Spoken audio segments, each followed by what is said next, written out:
Ok, buenos días amigos. Vamos a empezar con nuestro estudio. Hoy vamos a terminar con el capítulo 3 de Génesis. Vamos a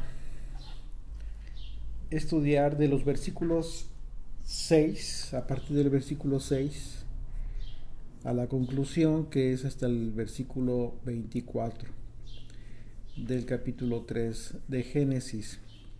Voy a leer desde el principio, desde el capítulo, todo el capítulo 3, para tomar contexto en relación al estudio que tuvimos, eh, la semana pasada. Dice, pero la serpiente era astuta más que todos los animales del campo que el Señor Dios había hecho, la cual dijo a la mujer, con que Dios ha dicho, no comáis de todo árbol del huerto. Y la mujer respondió a la serpiente, del fruto de los árboles del huerto podemos comer, pero del fruto del árbol que está en medio del huerto, dijo Dios, no comeréis de él, ni le tocaréis para que no muráis. Entonces la serpiente dijo a la mujer, no moriréis, sino que sabe Dios que el día que comáis de él, serán abiertos vuestros ojos y seréis como Dios, sabiendo el bien y el mal. Y vio la mujer que el árbol era bueno para comer, y que era agradable a los ojos, y árbol codiciable para alcanzar la sabiduría, y tomó de su fruto y comió, y dio también a su marido, el cual comió así como ella. Entonces fueron abiertos los ojos de ambos, y conocieron que estaban desnudos. Entonces cosieron hojas de higuera, y se hicieron delantales. Y oyeron la voz del Señor Dios que dijo que se paseaba en el huerto al aire del día, y el hombre y su mujer se escondieron de la presencia del Señor Dios entre los árboles del huerto. Mas el Señor Dios llamó al hombre y le dijo, ¿dónde estás tú? Y él respondió, oí tu voz en el huerto, y tuve miedo, porque estaba desnudo y me escondí. Y Dios le dijo, ¿quién te enseñó que estabas desnudo? ¿Has comido del árbol de que yo te mandé no comieses?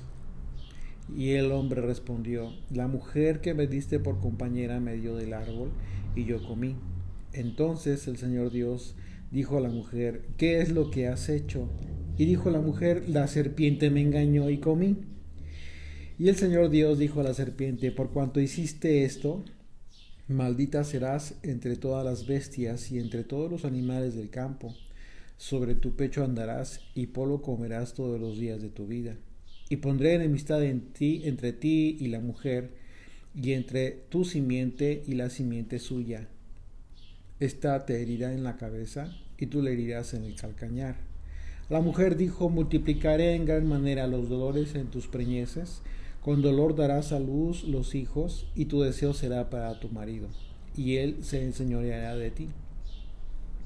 Y el hombre dijo, por cuanto obedeciste a la voz de tu mujer y comiste del árbol de que te mandé diciendo, no comerás de él, maldita será la tierra por tu causa, con dolor comerás de ella todos los días de tu vida. Espinos y cardos te producirá, y comerás plantas del campo. Con el sudor de tu rostro comerás el pan hasta que vuelvas a la tierra, porque de ella fuiste tomado. Pues polvo eres y al polvo volverás. Y llamó Adán el nombre de su mujer Eva, por cuanto ella era madre de todos los vivientes. Y el Señor Dios hizo al hombre y a su mujer túnicas y pieles y los vistió. Y dijo el Señor Dios, he aquí, el hombre es como uno de nosotros, sabiendo el bien y el mal. Ahora pues, que no alargue su mano y tome también del árbol de la vida, y coma y viva para siempre. Y lo sacó el Señor del huerto del Edén, para que labrase la tierra de que fue tomado. Echó pues fuera al hombre y puso al oriente del huerto del Edén querubines y una espada encendida que se revolvía por todos los lados para guardar el camino del árbol de la vida. Haz una oración, por favor. Bendito eres tú, Señor. Gracias te damos, papito, por este estudio del Shabbat. Gracias por permitirnos estar deleitándonos, Señor, en tu bendita palabra. Te pedimos que abras nuestros ojos, Señor, que abras nuestros sentidos, Padre, para que nosotros podamos ver las maravillas de tu ley, Señor. En el nombre y por los méritos de Yeshua. Amén. Amén. Ok. Bien, entonces, como les comentaba, la semana pasada estudiamos del versículo 1 al 5 y vimos el tema de la intervención de la serpiente, el momento en que la serpiente tiene contacto con Eva y contacto verbal en el momento en que habla con Eva y comienza a hacer su función, la función de Satanás, específicamente cumplir el propósito de hacer caer al hombre y a la mujer en este caso, obviamente. Pero aquí estamos viendo que el hombre cae, en este caso Adán, a través de su mujer. Entonces Satanás utiliza como vínculo a la mujer. Y bueno, eso es algo que nos debe de llamar mucho la atención, porque sobre todo nosotros que estamos casados, tenemos que cumplir con una gran responsabilidad con relación a nuestras esposas, y ser consciente de este tema nos va a mantener alertas respecto de todos los aspectos que encierren a la familia como consecuencia.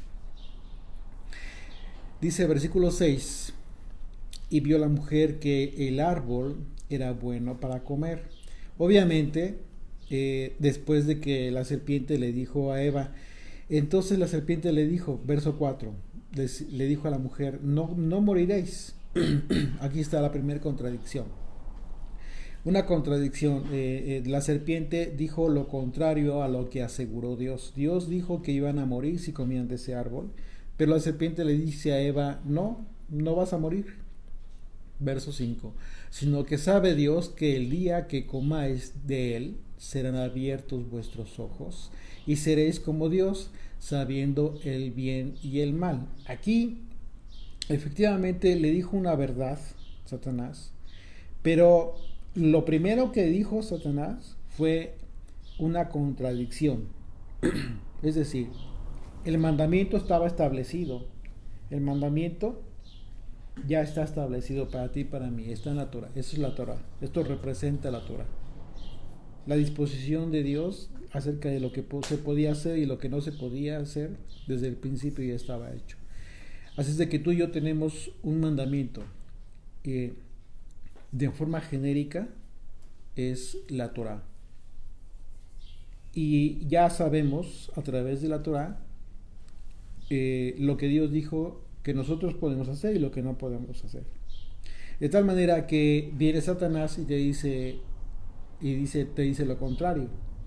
Bueno, no es que vayas a morir, no es que te vaya a suceder esto, lo que dice la Torah. Lo que pasa es que vas a hacer de esta manera, vas a tener este beneficio.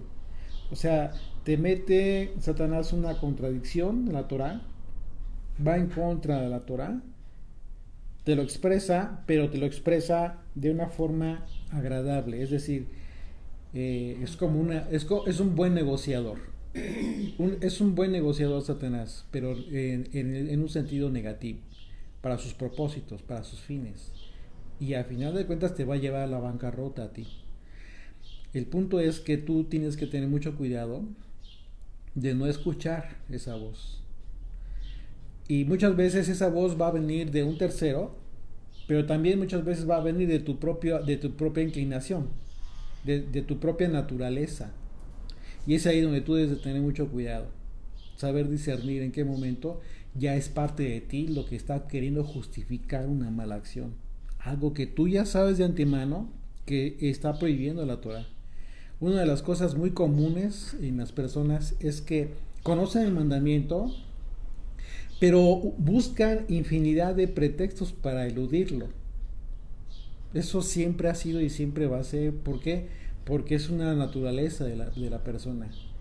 Y es justo lo que está sucediendo aquí. Lo que sucedió con Eva fue precisamente escuchar a Satanás, y a pesar de saber de que lo que le estaba diciendo a la serpiente era contrario al mandamiento de Dios, decidió hacerle caso. ¿Por qué decidió hacerle caso? Porque iba a obtener un beneficio. Dijo, y entonces verso 6 dice, y vio la mujer que el árbol era bueno para comer y que era agradable a los ojos. O sea, dijo, es bueno para comer, no me va a pasar nada. ¿Ok? Dice, y era agradable a los ojos, y ahí ya implica la codicia, ¿sí? Y árbol codiciable para alcanzar la sabiduría. Ahí está el punto. La sabiduría de la cual dijo Dios que no era para ellos. Entonces podemos entender hoy en día que hay un tipo de sabiduría que no te está permitido acceder a ella por alguna razón, y la razón es muy simple. Tú eres, mientras te mantengas en la condición en la que nos encontramos, de carne y de corrupción natural, no deberíamos de acceder a cierto tipo de sabiduría.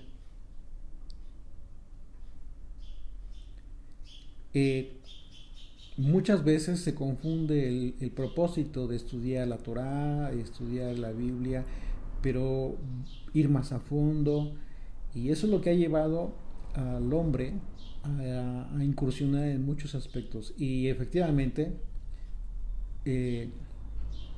lo que te sorprende, lo que le fascina mucho al hombre, son las cosas que va descubriendo a través de su propia investigación en el conocimiento profundo. Pero ahí nos tendríamos que hacer la pregunta, ¿hasta qué punto es sano para tu fe que incursiones en ese tipo de sabiduría que no te está permitiendo tener? Porque aquí efectivamente estamos viendo que ¿cómo se llamaba el árbol? ¿Cómo fue descrito por Dios?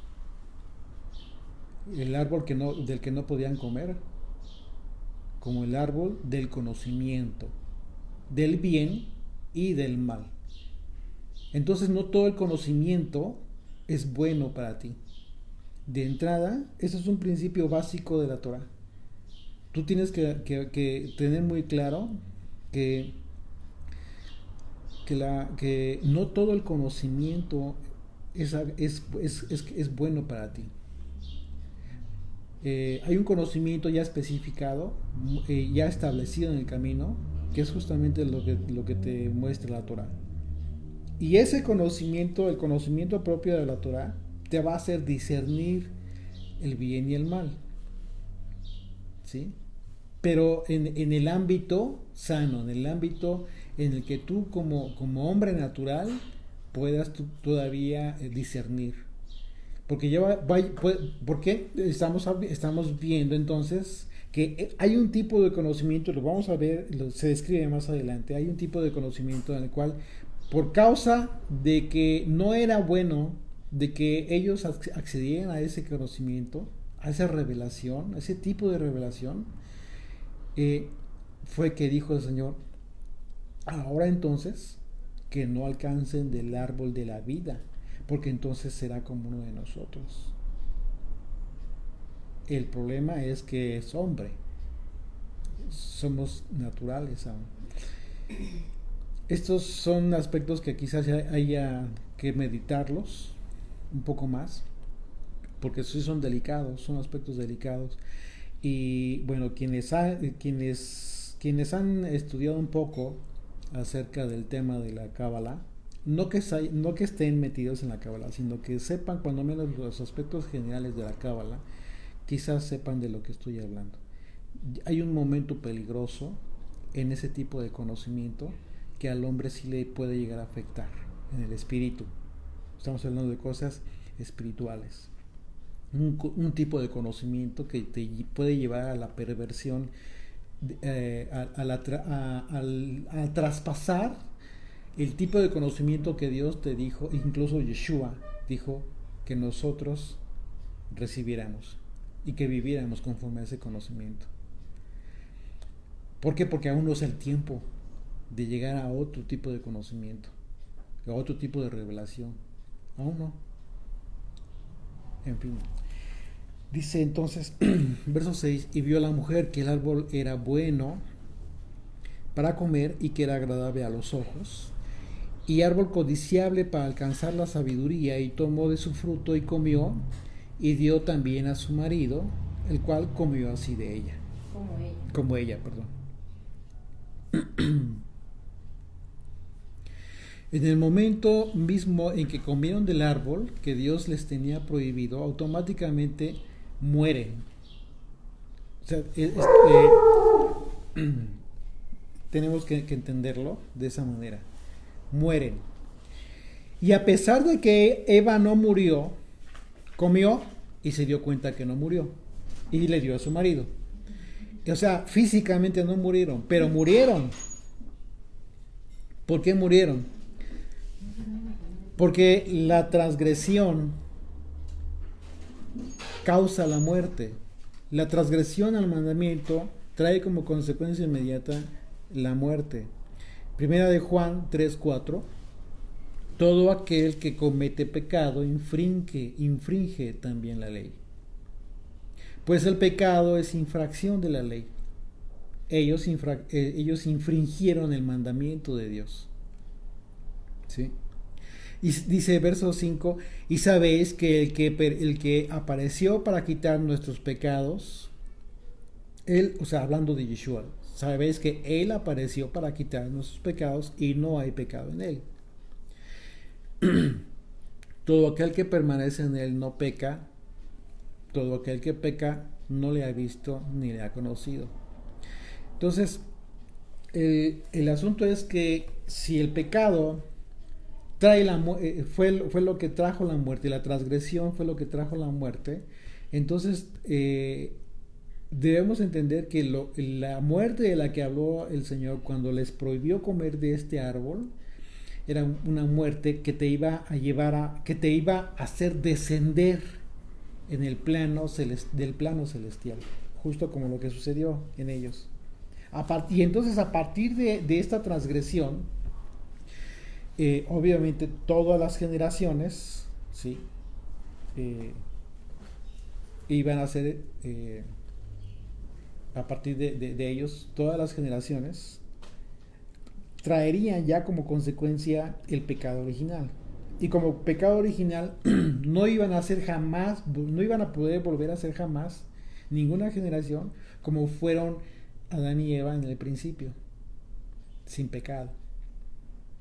Entonces, el haber transgredido les hizo descender en un estatus y obviamente... Estaban en un estado de santidad.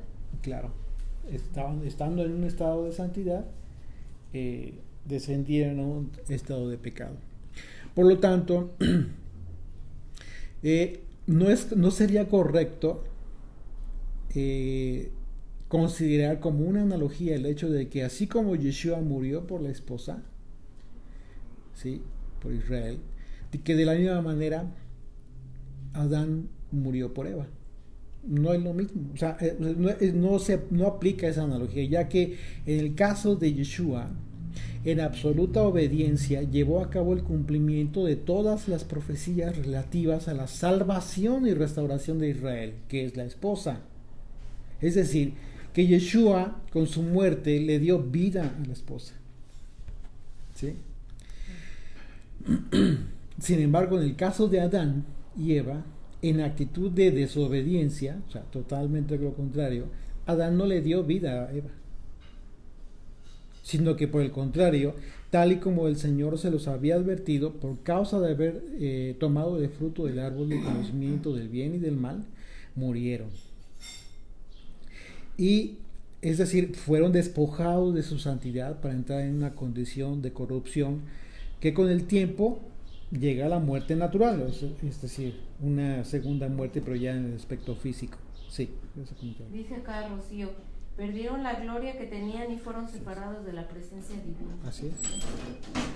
Por eso no puede parecerse a Yeshua, porque Perdieron la presencia divina. Claro, claro, por supuesto. Y todo lo contrario, porque Yeshua fue glorificado. Ajá. Fue glorificado en el momento de que él muere, pero pues, obviamente por resguardar la vida de Israel. Todo lo contrario. Entonces no hay, sería un error considerar como una analogía ahí, porque no, de ninguna manera no aplica. Ok, dice el verso 7, entonces fueron abiertos los ojos de ambos y conocieron que estaban desnudos. Entonces cosieron hojas de higuera y se hicieron delantales. Aquí la palabra abrir, en referencia a que les fueron abiertos los ojos, es muy interesante la palabra en hebreo. Es la palabra pekaj, que significa en un sentido amplio abrir todos los sentidos. Todos los sentidos.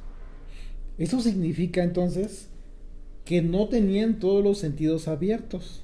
Había algunos sentidos que simple y sencillamente no había sido necesario que estuvieran sensibles o habilitados, por decirlo así, sino determinados sentidos. Entonces eso nos abre todavía el panorama aún más, porque el hecho de que les hayan sido abiertos los ojos, como dice, específicamente sí tiene que ver con abrir los ojos, pero en un sentido amplio tiene que ver con abrir todos los sentidos de la persona. Y esa es la razón por la que sintieron vergüenza. Por sentidos que fueron despertados y que no los tenían habilitados, no eran sensibles a eso. Y sintieron vergüenza al verse desnudos, o sea, otro tipo de no estaban inocentes, pues. Y otro tipo de que se abrieron los ojos, les fueron abiertos los ojos en otro sentido, el hecho de que ellos se veían, por supuesto que se veían, pero no veían la desnudez como la vieron.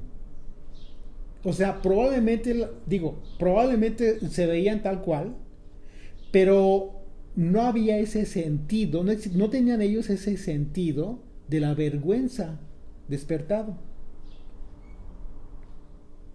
Fíjate. Uh-huh. Qué interesante, ¿no? Entonces, en el contexto del hecho de que Adán y Eva les fueron abiertos los ojos, implica que le fueron abiertos todos los sentidos, aunque especialmente pues, fueron los ojos. Lo que significa que el estado de inocencia y sin pecado que tenía se fue en el momento en que comenzaron a percibir otros sentidos. Se fue la santidad, mismos que le hicieron sentir vergüenza al conocer que estaban desnudos. A partir de ese momento comenzaron a tener una perspectiva, ¿sí?, totalmente diferente, ya no divina, ya no celestial, sino puramente carnal, material. Y por esa razón, el apóstol Pablo habla de este tema en comparación y haciendo una comparación muy especial con relación a la lucha que tenemos, ¿sí?, acerca de vivir en el espíritu y a pesar de que estamos en la carne, porque esto constituye una lucha. Romanos 8 a partir del versículo 1.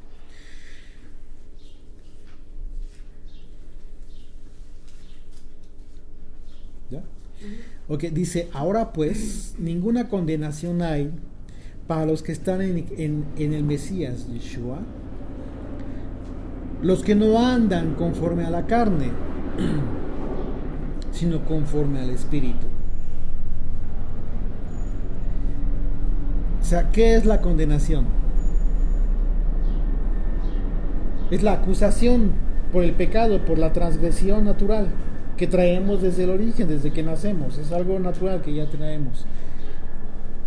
Es una condenación, esa es la condenación. Dice Pablo, ninguna condenación hay para los que están en el Mesías, los que no andan conforme a la carne. Es decir, cuando dice conforme a la carne, es según los preceptos, según los ordenamientos, según los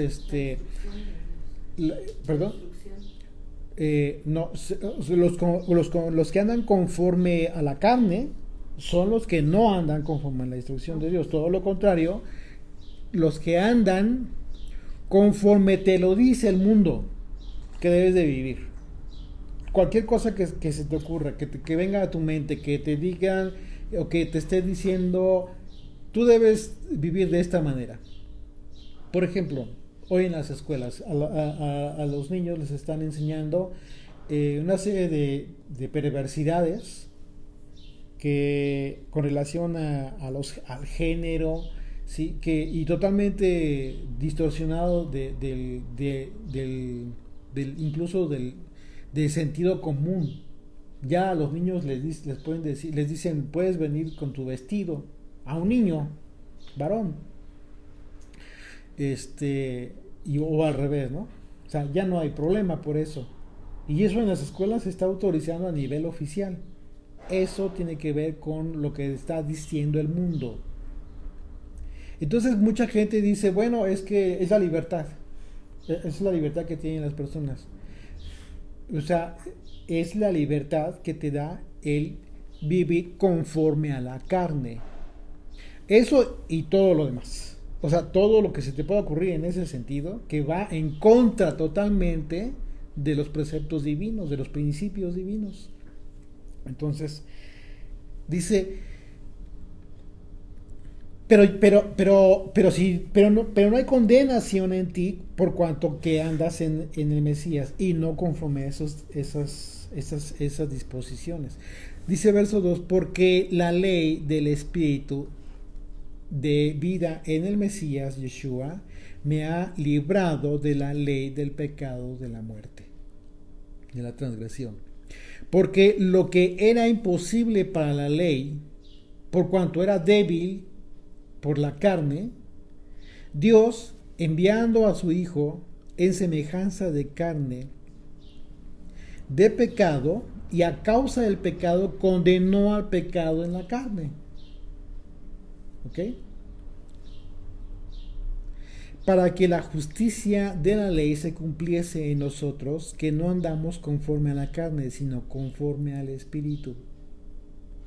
Porque los que son de la carne piensan en las cosas de la carne, por supuesto. Es decir, ¿qué es estar pensando en las cosas de la carne?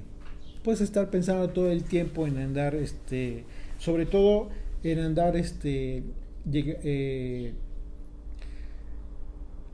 pensando en la codicia, en las cosas materiales, en que todo lo que te dé satisfacción material.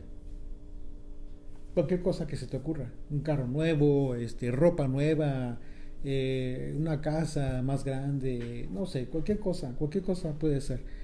Todo en el aspecto material. Y todo tu tiempo, toda tu mente, toda tu energía está enfocada en lograr esos objetivos. Eso es vivir conforme a la carne. Pero no tiene nada que ver con vivir conforme al Espíritu. Eso no tiene nada que ver conforme al Espíritu. Va al contrario, vas en sentido opuesto. Por eso Yeshua habló de que todo aquel que le quisiera seguir no podría tener una perspectiva de riquezas en la tierra. Porque va en contra.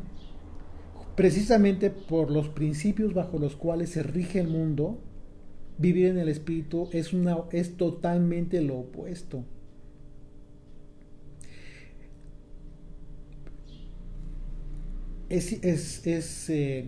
Como tú le dices a una persona que tiene mucho dinero y que dice, pues pues sí, yo, o sea, que ya sabe todo la Torá, conoce los mandamientos, etcétera, y ahora con lo de las raíces hebreas, dice, no, pues sí, yo ya estoy en pacto con el Eterno, Sí, pero resulta que incluso los días de reposo, etcétera, no los puede guardar por causa de su trajín del trabajo, porque obviamente esa gente que logra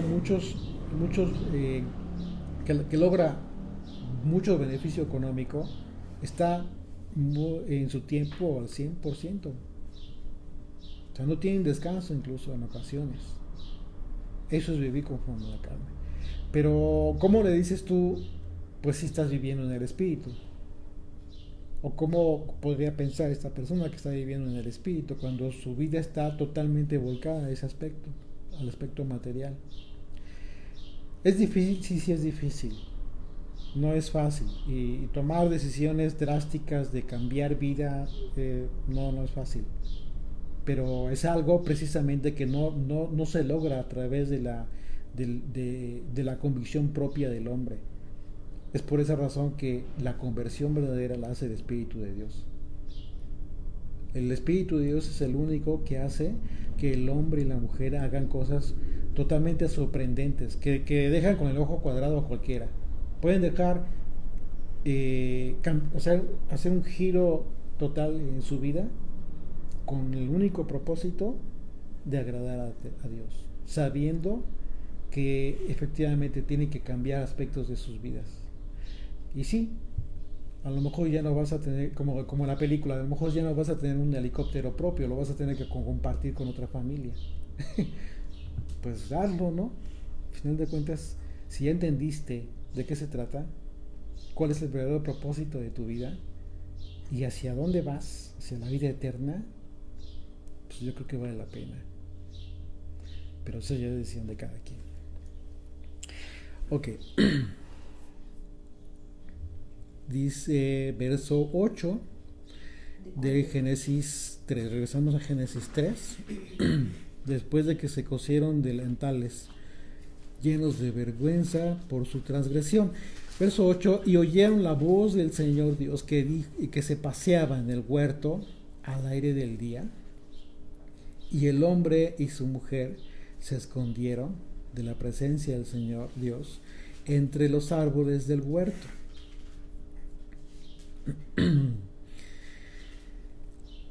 La actitud del temor a Dios. Eso es algo bueno, por supuesto que es algo bueno, pero aquí, como vemos, es algo que no tenían, no había. Y el temor a Dios nace justo después de la transgresión. Hoy en día, quien es consciente de que está en pecado, de que vive en pecado, se ausenta de la palabra de Dios y de todo lo que representa la santidad. Hay quienes consideran que no son dignos de comenzar una nueva vida por considerar que por causa de los pecados que han cometido puede ser que Dios no los perdone y piensan que no pueden acceder al perdón de sus pecados. Sin embargo, eso es un error. Es muy importante que todo mundo, absolutamente todo mundo sin excepción, sepa y que si tú tienes la oportunidad de hacerle saber a aquella persona que tú sabes que está en esta condición, que porque considera que por causa de sus muchos pecados Dios no lo va a perdonar, es necesario que tú vayas y le hagas saber que Dios le puede perdonar. Es algo incluso normal que las personas lleguen a considerar que quizás hicieron cosas muy malas en su vida, que lleguen a considerar que no son dignos del perdón de Dios. Sin embargo, eso es un error. ¿Por qué? Porque precisamente vino el Hijo de Dios a morir. Y Él cargó los pecados de todo el mundo. Y es necesario que le hagamos saber a esas personas eso. Hechos, capítulo 5, 29 al 32.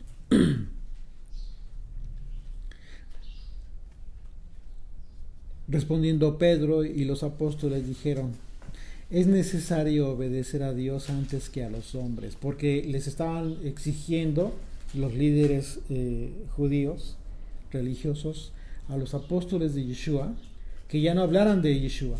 Le estaban prohibiendo, le estaban diciendo que le estaban restringiendo esa libertad para hablar del Mesías. Y entonces respondiendo Pedro y los apóstoles dijeron: es necesario obedecer a Dios antes que a los hombres. El Dios de nuestros padres levantó a Yeshua, a quien vosotros matasteis colgándole de un madero. A este Dios ha exaltado con su diestra por príncipe y salvador para dar a Israel arrepentimiento y perdón de pecados. Y nosotros somos testigos suyos de estas cosas, y también el Espíritu Santo, el cual ha dado a Dios a los que le obedecen.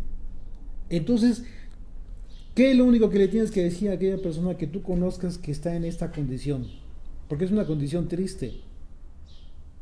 Porque que decida permanecer y ya echarse a perder porque considera que no va a ser perdonado sus pecados. Es necesario que esas personas conozcan esta condición, esa circunstancia. Pero que es necesario que le hagas ver que necesita arrepentirse de sus pecados y no volver al camino, abandonar el camino de pecado, cambiar sus vidas. Y entonces sí, entonces el Señor le va a perdonar. Le va a tener, ellos en ese momento estarían aceptando ese sacrificio del Mesías. Pero por otro lado hay otro tipo de personas que deciden no querer saber de Dios y permanecer en su pecado, ya que no les gusta ser confrontados por su pecado. Ese es otro tipo de personas que conocen perfectamente que pueden ser perdonados, que tienen la oportunidad de que sus pecados les sean perdonados, pero que no les gusta que la palabra de Dios les confronte, porque es la palabra de Dios cuando en un momento dado, y a todos nos confronta. Digo, no hay nadie quien se salve, ¿eh? Si hay alguien que considere que no, pues está hablando de otra Biblia, porque la palabra de Dios a todos nos confronta por igual, en algún aspecto de nuestra vida. Entonces, si hay una persona que considera o que se incomoda, bueno, ese es el otro tipo de personas, ese tipo de persona que decide alejarse de Dios, que decide evadir o de repente llevar como que muy apenas el dicho de creer en Dios, pero que realmente no lo hace, y que no se mete de lleno, y que no tiene una comunión total, permanente con el Eterno, porque sabe perfectamente que está mal, pero decide no aceptar su error y decide no ser confrontado por la palabra de Dios. Ese es otro tipo de personas, y ese es el más grave, porque eso significa que ese corazón ya se endureció, está endurecido. Y no significa que Dios no puede hacer milagros, por supuesto que sí. El temor es que no sabemos cómo tenga que romper ese corazón de piedra del Señor. Y bueno, esa es una situación totalmente diferente. Son dos aspectos que acabamos de mencionar diferentes. Entonces,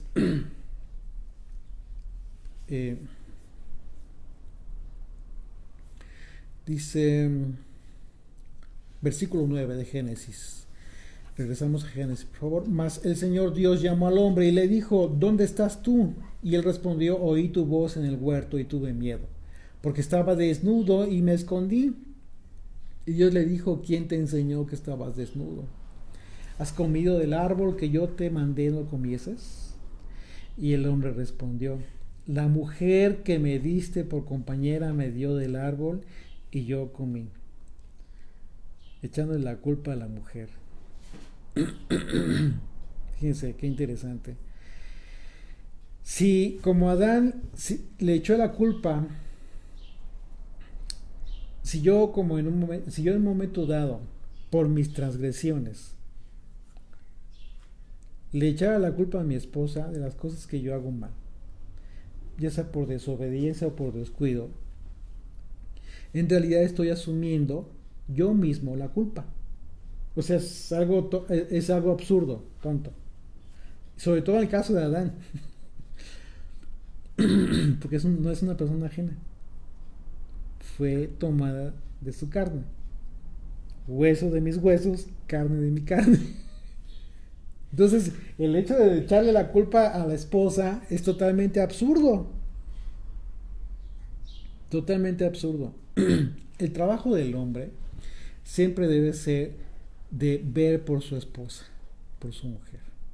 Incluso asumir las responsabilidades que a ella le corresponda, por cuanto que el unirse con ella en matrimonio hizo un compromiso de suplir todas las necesidades de la esposa. Y entonces tus fallas, las fallas de mis hijos son mías.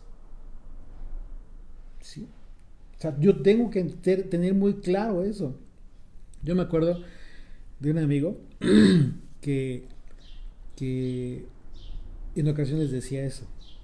Decía, y sí lo recuerdo porque la actitud de este hombre es de ejemplo. Él era consciente de los errores de su esposa, pero decía, son mis culpas, son mis fallas, y yo lo debo de entender. Y eso, para decir eso, se necesita mucho valor, y es digno de respeto. Pero entonces ese es el punto, que el hombre debe de entender que cuando se casa, asume esa responsabilidad. No puedes tú jamás, a partir de que te casas, decir que en algo, o sea, independientemente de que tu esposa haya cometido el error de actitud, estamos hablando de errores de actitudes, de forma de ser, de transgresiones, etcétera, la responsabilidad es del varón. La responsabilidad es del varón. Y una vez que lo asumes, dignificas a tu esposa. En relación a los hijos es lo mismo.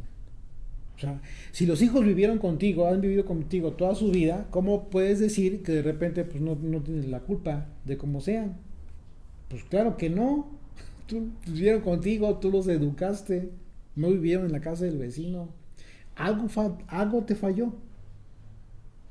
Y es de más honra y de más valor reconocer eso que quererse lavar las manos. Eso no está bien.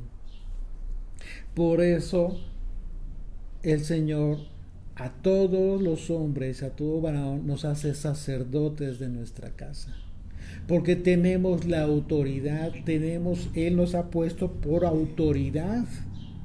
Somos la cabeza de nuestra esposa y en consecuencia la autoridad sobre nuestros hijos. Y eso no nos deja ninguna oportunidad de querernos lavar las manos y sin importar cómo sea tu esposa, sin importar, como decimos en México, apechuga. Asume la responsabilidad y aplícate. O sea, sí, digo, no, tampoco se trata de que asume la responsabilidad y pues sigas igual. Algo tiene que cambiar, algo tienes que hacer. Platica con tu esposa, si ya hablaste, vuelve a hablar el mismo tema, no importa cuántas veces. A final de cuentas, ese es el trabajo también del esposo. Velar por la esposa, porque si sabes que ella está fallando en un aspecto, pues para eso estás tú. Porque de la misma manera en que ella es ayuda idónea para ti, tú lo eres también para ella. En las cosas que en un momento dado uno falla, para eso está el esposo o la esposa. ¿Por qué? Porque ahí tienes que intervenir con el propósito de ayudarle a tu esposa o a tu esposo para cambiar algunos aspectos que sean necesarios. ¿Sí? Esa es la función. Entonces aquí lo que hace Adán pues es de niños, ¿no? La esposa que tú me diste y encima como que se escucha como que echándole como diciéndole, pues tú tienes la culpa porque tú me la diste, ¿no? Pues no.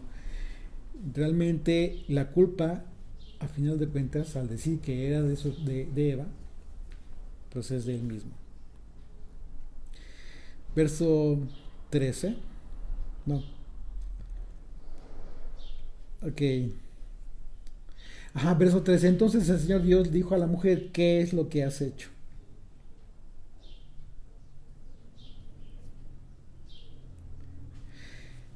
Dice, ¿qué es lo que has hecho? Y dijo la mujer, la serpiente me engañó. O sea, sí, la culpa va hacia ella, ¿no? Siempre. Y ese es el punto.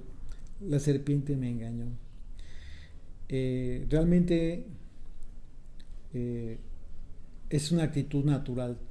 Aquí lo estamos viendo. Siempre echarle la culpa a alguien más. Nosotros no. Afrontar la responsabilidad. Es una actitud natural. A veces no queremos afrontar la responsabilidad, asumir una culpa. Y nos cuesta mucho trabajo decir, yo tuve la culpa, me equivoqué. Y más trabajo nos cuesta a veces y decir, perdón. Pero es algo que tenemos que aprender. Verso 14, y el Señor Dios dijo a la serpiente, por cuanto esto hiciste, maldita serás entre todas las bestias y entre todos los animales del campo, sobre tu pecho andarás, y polvo comerás todos los días de tu vida. Y pondré enemistad entre ti y la mujer, y entre tu simiente y la simiente suya, esta te herirá en la cabeza y tú le herirás en el calcañar. Voy a repetir el verso 15, pongan atención en esto. Y pondré enemistad entre ti. ¿Le está hablando a quién? A la serpiente. Y pondré enemistad entre ti y la mujer, y entre tu simiente y la simiente suya. Esta te herirá en la cabeza y tú le herirás en el calcañar. En el contexto del juicio por la desobediencia, la mujer representa a Israel. ¿Ok? La mujer está representando a Israel, tal cual. Porque tú tienes que, esta sentencia se da para siempre, por toda la era del hombre y la mujer, y en consecuencia, por esa razón, es profética. Ese juicio es profético, es un aspecto profético. Dios habla en ese momento, proyectando hechos, acontecimientos que de forma profética se iban a cumplir. Entonces, hoy que tenemos el panorama de todo eso, lo entendemos claro. En ese contexto, la mujer representa a Israel. Hay un aspecto profético, ya que las palabras del Señor hacen una referencia al tiempo del nacimiento de Yeshua, que estaría a cargo, Yeshua estaría a cargo de comenzar la restauración que originó el pecado original. Así que originó el pecado original y en consecuencia la corrupción del hombre. En ese sentido, podemos entender lo que Yeshua les dijo a un grupo de judíos cuando les expresa y les dice generación de víboras, porque Yeshua identificó a este grupo, no a todos, hay que aclarar esto, a un grupo de judíos como la descendencia de la simiente de la serpiente, porque en todo momento, ¿qué era lo que hacían? Cuestionaban y negaban la palabra del Hijo de Dios. ¿Cómo? Querían que él cayera, pues, en algún error. Le tentaban. Y ¿qué fue lo que hizo la serpiente? Con Eva. Le tentó. Tentó a Eva, exactamente. Con el propósito de que cayera. Eva cayó. Y lo que hacían estos grupos de judíos, efectivamente hacían lo mismo. Cuestionaban y muchas veces, ¿qué hacían? Iban en contra de las palabras del maestro. Y si Yeshua vino a darnos las palabras del Padre, porque lo dijo, estas palabras que yo les doy no son mías, sino de mi Padre que me las dio para que se las diese. Está hablando de la Torá. Está hablando, que está diciendo Yeshua, yo lo que estoy diciendo son las palabras del Eterno. Entonces, ellos llegaban y siempre negaban que fue justo lo que hizo la serpiente con Eva. ¿Qué dijo? Negó lo que dijo el Señor. Dijo que no iban a morir, y sí murieron.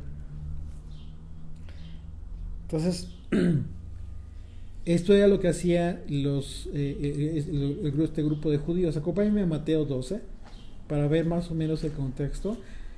En comparación a los acontecimientos que venimos analizando entre la serpiente, Eva y Adán. Mateo 12, del 31 al 37. Dice: por tanto os digo, todo pecado y blasfemia será perdonado a los hombres, mas la blasfemia contra el Espíritu no les será perdonada. Aquí está hablando en este tema, en este contexto, porque previamente, ustedes lo pueden leer después, estaban acusando a Yeshua de que las obras que él hacía, los milagros que él hacía, los hacía por Belzebú, por Satanás. Entonces, aquí Yeshua les contesta eso. Por tanto os digo, todo pecado y blasfemia será perdonado a los hombres, mas la blasfemia contra el Espíritu no les será perdonada. ¿Por qué hablo de esto? Porque Yeshua estaba actuando como hombre, pero por el Espíritu del Eterno. A cualquiera que dijere alguna palabra contra el Hijo del Hombre, le será perdonada. O sea, el problema era que cuando le dijeron que estaba haciendo todas estas obras por Belzebú, por Satanás, es como si les dijeran, lo estás haciendo porque tienes el espíritu de Satanás, cuando en realidad tenía el espíritu del Eterno. Imagínate que no, bueno, yo te espantas de pensar, de verlo de esa manera. Pero al que dice, pero para el que hable contra el Espíritu Santo no le será perdonado. Por eso Yeshua dice, no hay problema por lo que me digan a mí o lo que me hagan, pues lo que le hicieron. Aún así tenía la posibilidad de perdón, pero contra el Espíritu Santo, si blasfemas, eso no te será perdonado. Porque era guiado por él. Imagínate, qué tremendo, qué duro. Dice, todo pecado contra el Espíritu Santo no le será perdonado ni en este siglo, es decir, ni en el tiempo del gobierno del hombre, ni en el venidero, es decir, en la eternidad. Nunca, jamás. Dice verso 33, o haced el árbol bueno y su fruto bueno, o haced el árbol malo y su fruto malo, porque por el fruto se conoce el árbol. Por supuesto. ¿De qué está hablando? De las obras que estaba haciendo Yeshua, él mismo. De también la advertencia que nos da a nosotros, que por sus frutos los conoceréis. Así es. En el contexto específico de las palabras en este momento, Yeshua está hablando de él mismo, porque dice, o haced el árbol bueno y su fruto bueno, porque todas las obras que él estaba haciendo eran buenas, pero ellos dicen, pero por el espíritu de Satanás lo estás haciendo. Imagínate, cuando las cosas que estaba haciendo eran buenas. Y por supuesto, en consecuencia, tú, las obras que hagas, depende, las obras que hagas, es con el espíritu que haces. ¿Cómo haces las cosas? Lo que sea que hagas. ¿Son buenas? ¿Son correctas? ¿Hacen bien? ¿Son fruto del bien? ¿O realmente son cosas malas? Son cosas que están equivocadas. ¿Con qué espíritu lo estás haciendo? Verso 34, generación de víboras. Aquí es donde les dice. Generación de víboras. ¿Cómo podéis hablar lo bueno siendo malos? Porque de la abundancia del corazón habla la boca. El hombre bueno, del buen corazón, del buen tesoro del corazón, saca buenas cosas. Y el hombre malo, del mal tesoro, saca malas cosas. Aquí es lo que estás comentando tú. 36. Mas yo os digo que de toda palabra ociosa que hablen los hombres, De ella darán cuenta en el día del juicio. Le está hablando justamente de lo que acababan de decir, como palabra ociosa. Palabra ociosa que no tiene sentido, no tenía lógica ante ante el sentido común incluso del hombre, no tiene lógica. ¿Cómo dices tú que una persona está haciendo una obra buena, pero dices es por el espíritu de Satanás? Pues no tiene sentido.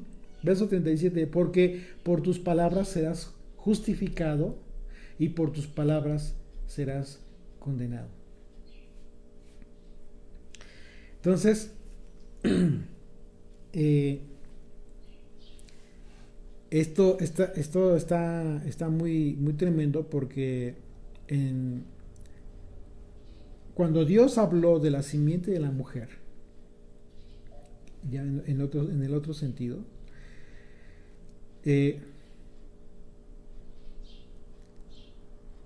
tú te preguntas, pero la mujer no tiene simiente, porque cuando entiendes que la palabra simiente tiene que ver con la palabra sera en el hebreo y implica descendencia, entonces es obvio que lo que tú estás pensando es que esta semilla de la mujer de la que estaba hablando es una referencia al semen, pero lo tiene el hombre, no la mujer. Y en ese sentido, la simiente, la que habló el Eterno entonces, es una referencia a la semilla depositada por el Espíritu Santo, no de hombre, en Miriam, la madre de Yeshua. El único evento en la historia en que se cumplen las palabras del juicio del Señor cuando habla con la serpiente. Mateo 1, 18 al 21. El nacimiento de Yeshua fue así: estando desposada María, su madre, con José, antes que se juntasen, se halló que había concebido del Espíritu Santo. José, su marido, como era justo y no quería infamarla, quiso dejarla secretamente. Y pensando él en esto, he aquí un ángel del Señor le apareció en sueños y le dijo: José, hijo de David, no temas recibir a María tu mujer, porque lo que en ella es engendrado del Espíritu Santo es. Aquí está la simiente de la mujer.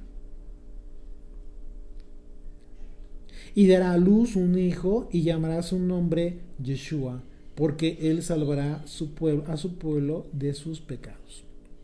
¿Okay? De manera que si Dios dijo que la simiente de la mujer iría en la cabeza de la serpiente, es una clara referencia a la herida o debilitamiento a la autoridad de Satanás. Siempre ¿por qué? Porque la cabeza tiene que ver con autoridad. ¿Ok? Y esta herida se cumple justo ¿en qué momento? En la cruz. En la cruz, exactamente, en la cruz. Porque Satanás consideró que estaría derrotando al Hijo. Estaba pensando que ya había derrotado al Hijo al ser muerto y crucificado. Sin embargo, cuando Yeshua resucitó, se cumple esta profecía de la herida en la cabeza, que es la autoridad, por la simiente de Israel, por la simiente de la mujer. La simiente de la mujer, la simiente de Israel. ¿Ok? Mateo 16. Y aquí vemos cómo es que las propias palabras de Yeshua como profetizan este evento.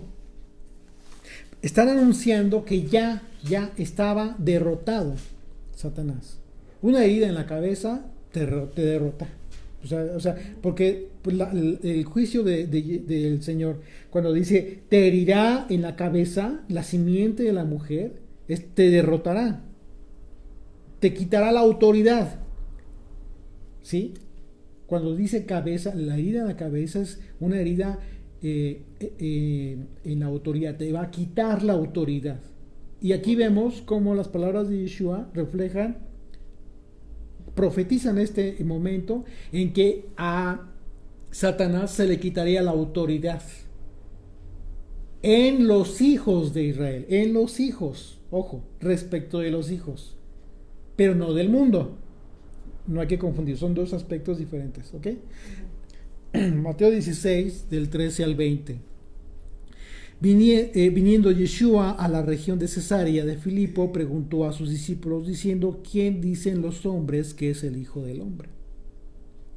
En referencia al mismo. Ellos dijeron: unos Juan el Bautista, otros Elías y otros Jeremías o alguno de los profetas.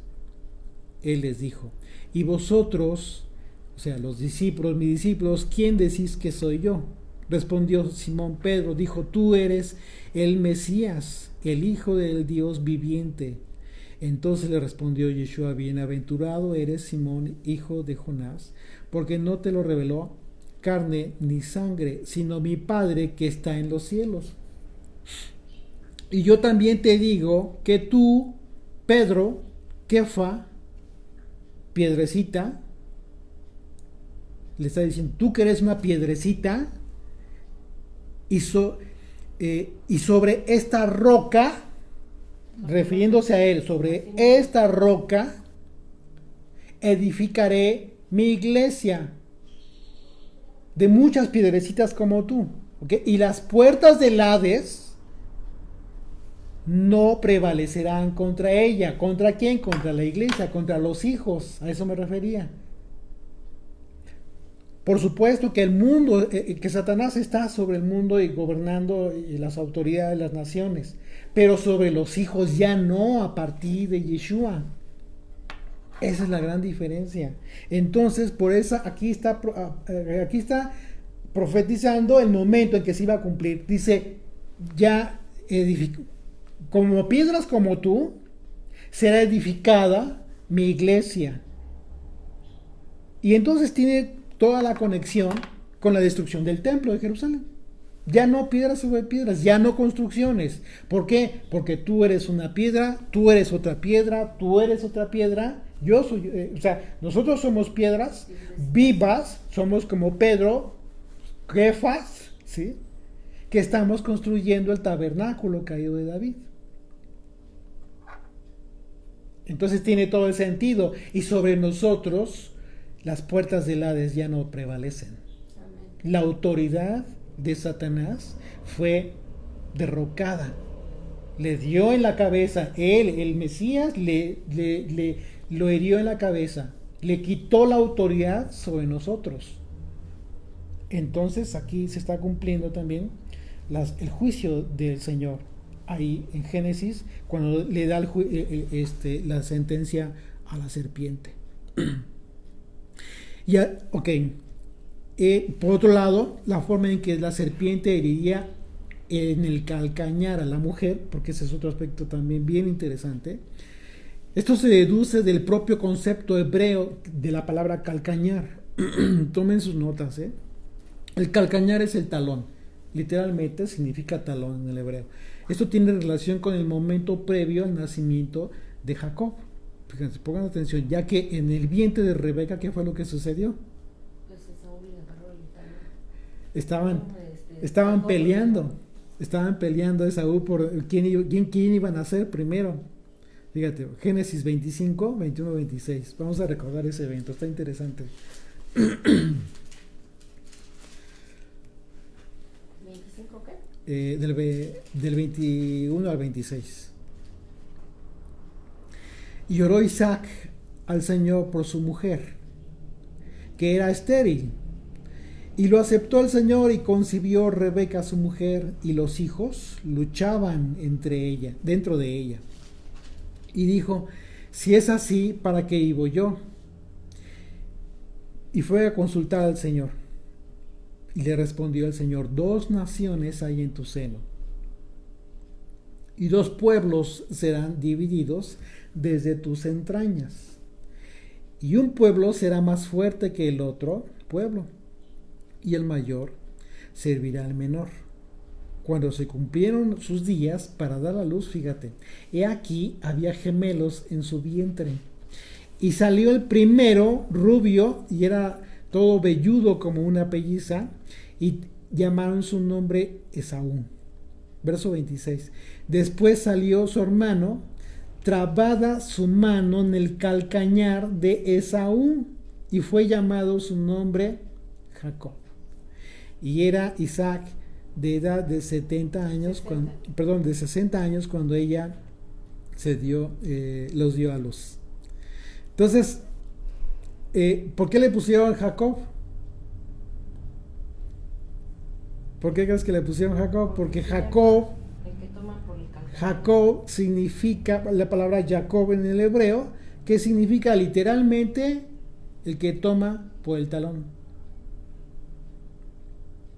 Entonces, por esto, o sea, cuando vemos que es eso, lo que dice, aparte, suplantador, también es otro concepto de Jacob, pero principalmente el que toma por el talón. En ese sentido, fíjate, tenemos que la raíz de la palabra Jacob es la palabra Acab,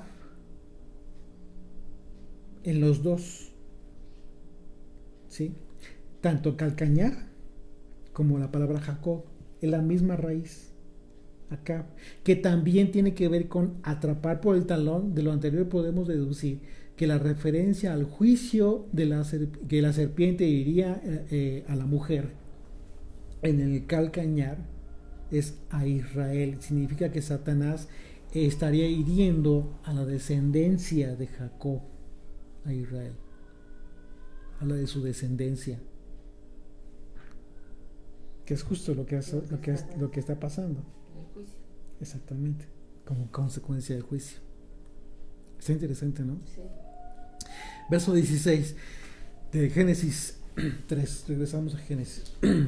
Dice, y la mujer dijo, multiplicaré en gran manera los dolores en tus preñeces, con dolor darás a luz a los hijos, y tu deseo será para tu marido, y él se enseñoreará de ti. Y el hombre dijo, por cuanto obedeciste a la voz de tu mujer, y comiste del árbol de que te mandé diciendo, no comerás de él, maldita sea la tierra por tu causa. Con dolor comerás de ella todos los días de tu vida. Espinos y cardos te producirá, y comerás plantas del campo. Con el sudor de tu rostro comerás el pan hasta que vuelvas a la tierra, es decir, hasta que mueras. Porque de ella fuiste tomado, polvo eres, y al polvo volverás. Y llamó Adán al hombre y a su mujer Eva, por cuanto ella era madre de todos los vivientes, que es justamente lo que significa. Eva significa eso, madre de todos los vivientes. Verso 21, y el Señor Dios hizo al hombre y a su mujer túnicas y pieles y los vistió, de pieles y los vistió. Y el Señor Dios dijo, he aquí, el hombre es como uno de nosotros, una vez más hablando en plural. ¿Con quién está hablando? Con Yeshua, sabiendo el bien y el mal. Ahora pues, que no alargue su mano y tome también del árbol de la vida y coma y viva para siempre. ¿Okay? Y lo sacó el Señor del huerto del Edén para que labrase la tierra de que fue tomado. Esto es una referencia a, dice, que no tome del árbol de la vida al otro árbol, que obviamente le daba la oportunidad, toda la oportunidad de tener una vida para siempre, eterna. Vida eterna. Así es. Entonces, verso 23, y lo sacó el Señor del huerto del Edén para que labrase la tierra de que fue tomado. Echó pues fuera al hombre y puso al oriente del huerto del Edén querubines y una espada encendida que se revolvía por todos lados para guardar el camino del árbol de la vida. La palabra guardar, shemar, que tiene que ver con proteger. es decir, para proteger el camino del árbol de la vida. El propósito de los querubines a la entrada del Edén fue que ni el hombre ni Satanás no tuvieran acceso al huerto del Edén. Ese fue el propósito, ya que el Edén es un lugar de santidad y tenía que estar resguardado. Sin embargo, en el tiempo de la restauración de todas las cosas, se restaurará nuevamente el acceso al huerto del Edén, tal y como lo profetizó Isaías 11, del 6 al 9. Morará el lobo con el cordero, y el leopardo con el cabrito se acostará. El becerro y el león y la bestia doméstica andarán juntos, y un niño los pastoreará. La vaca y la osa pasarán, sus crías se echarán juntas, y el león comerá, el buey comerá paja, y el niño de pecho jugará sobre la cueva del áspid, y el recién destetado extenderá su mano sobre la caverna de la víbora. No harán mal, ni dañarán en todo mi santo monte, porque la tierra será llena del conocimiento del Señor, como las aguas cubren el mar. Si se dan cuenta, está hablando aquí del santo monte. Es una referencia al monte del templo. ¿Se acuerdan que vimos también, que estudiamos en los estudios pasados, que como una probabilidad el lugar en el que se encontraba el Edén era precisamente ahí? Pero no se encuentra. Aunque hay por ahí documentales y fotos y que según ya lo encontraron, realmente no es así. No es así, ¿por qué? Porque está resguardado. Y si está resguardado, ¿qué es lo que dice Apocalipsis? Apocalipsis 2, versículo 7. El que tiene oídos, oiga. ¿2 qué? 2, versículo 7. El que tiene oídos, oiga lo que el Espíritu dice a las iglesias. Al que venciere, le daré a comer del árbol de la vida, el cual está en medio del paraíso de Dios. Pero no lo vemos. Es espiritual. Pues, por supuesto que es espiritual, pero existe físicamente en un ámbito distinto, diferente. Apocalipsis 22, del 1 al 5. Después me mostró un río limpio de agua de vida, resplandeciente como cristal, que salía del trono de Dios y del Cordero. En medio de la calle de la ciudad, y a uno y a otro lado del río, estaba el árbol de la vida, que produce 12 frutos, dando cada mes su fruto, y las hojas del árbol eran para la sanidad de las naciones. Y no habrá más maldición, y el trono de Dios y del Cordero estarán en ella, y sus siervos le servirán. Y verán su rostro, y su nombre estará en sus frentes. No habrá allí más noche, ni tienen necesidad de luz, de lámpara, ni de luz del sol, porque Dios el Señor los iluminará, y reinarán por los siglos de los siglos. Bendito Rey, gracias Padre Santo por la gran esperanza que nos das a través de tu palabra, a través del conocimiento de que el mal no prevalece en nosotros, en todos los hijos que han recibido el sacrificio de Yeshua para ser libres de la esclavitud del pecado, para salir de la oscuridad que trae muerte y que hace permanecer a los hombres en la condición de pecado. Gracias por la oportunidad de tener esta nueva oportunidad, Señor, de de hacer las cosas bien.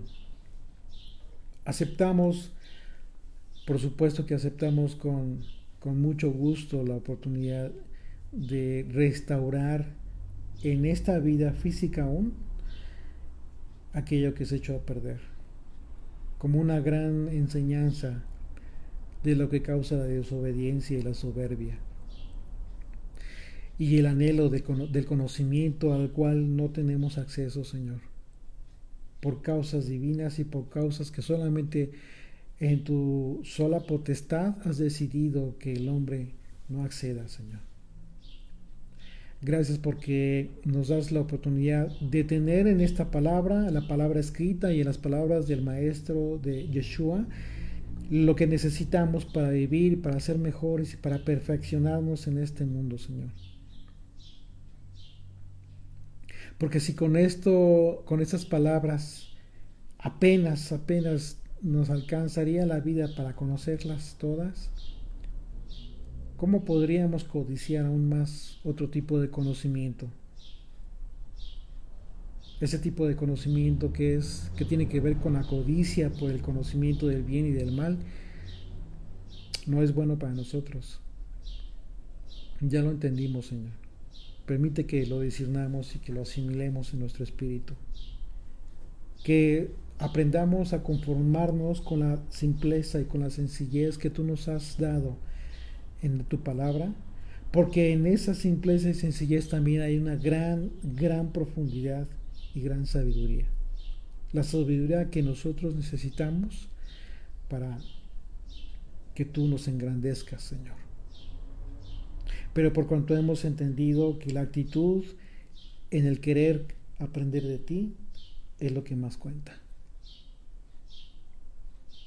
Gracias porque eso nos trae paz, Señor. Nos trae tranquilidad a nuestro corazón y nos hace caminar con una gran sencillez, sin pretender, sin codiciar otro tipo de cosas que no entenderíamos o que entenderíamos quizás, muy probablemente entenderíamos mal. ¿Por qué? Porque no fueron las palabras del Maestro. Te agradecemos por esta oportunidad de conocer que hemos sido librados, Señor. Que a pesar de traer el pecado original, también tenemos la oportunidad de ser librados de la condición de potestad de las tinieblas sobre este mundo. Porque lo dijo el Señor. Porque fue una promesa que cumplió en la cruz a través del derramamiento de su sangre. Nos ha dado salvación, nos ha dado luz y nos ha dado vida. Gracias, Señor, por el sacrificio de tu Hijo. En su nombre oramos. Amén.